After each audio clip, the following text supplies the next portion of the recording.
Comment peut-on comparer des sommes d'argent à différents points du temps?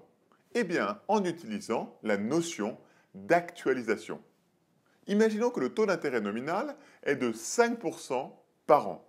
Cela implique que n'importe qui peut emprunter ou épargner au taux de 5%. Par conséquent, 105 euros dans un an ont rigoureusement la même valeur que 100 euros aujourd'hui.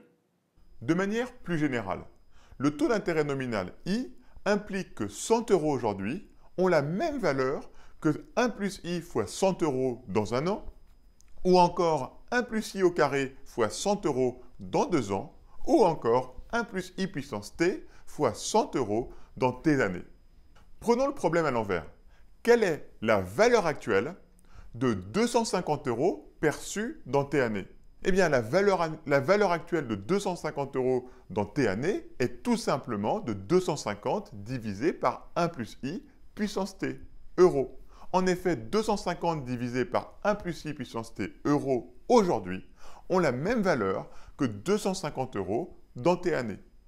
De manière plus générale, quelle est la valeur actuelle d'un flux financier de revenus futurs qu'on peut penser comme étant un flux de dividendes?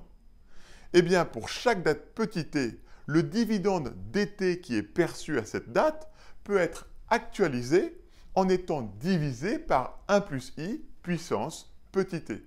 Par conséquent, la valeur actuelle de l'ensemble du flux de revenus futurs est égale à la somme des valeurs actuelles des dividendes à venir. Dernière remarque, si les paiements futurs sont des paiements nominaux en euros, ils doivent être actualisés avec le taux d'intérêt nominal. Si en revanche les paiements futurs sont des paiements réels exprimés en biens, ils doivent être actualisés au taux d'intérêt réel.